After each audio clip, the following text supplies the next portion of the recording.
Hey guys, Justin Watcher here from ProSportsExtra.com.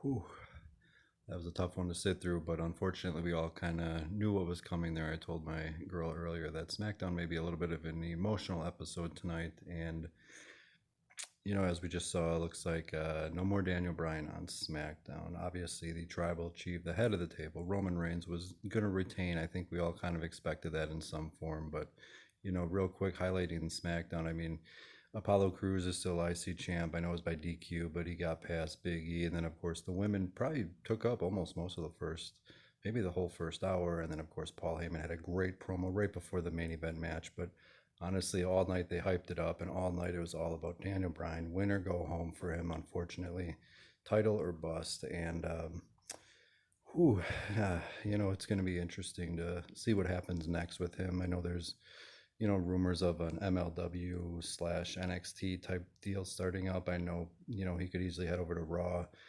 I know NXT has a couple guys issuing open challenges if Bryan wants to, kind of go over there and do different stuff. He's talked about creative backstage agent, kind of different producing roles. Again, maybe he could do some creative stuff. And, you know, I don't think he's quote unquote retired.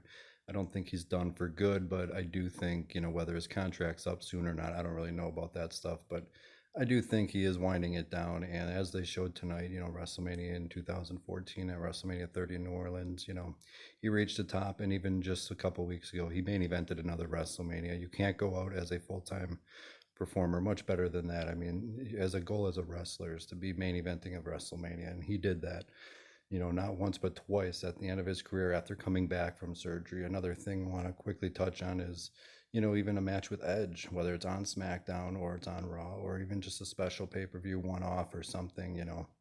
I think a lot of people were into the idea of Bryan versus Edge and that story they were telling. So, who knows about that? But there's different things he can do. So I do think he's, quote unquote, done on SmackDown, but he can always come back. Obviously, great main event, great everything around. Another very good episode for SmackDown. Next week is the throwback edition. Maybe we'll get the fist stage, remember the fist and all that kind of stuff. But again, we'll see. Until then, guys, what do you guys think about all this? Daniel Bryan banished, Roman Reigns still top of the mountain. He's the man still. So again, ProSportsExtra.com. They're gonna have all the coverage in there. Of course, the NFL draft is going on. Everybody knows about the NBA playoffs starting soon. MLB just started. All that good stuff. What do you think? Daniel Bryan banished from SmackDown.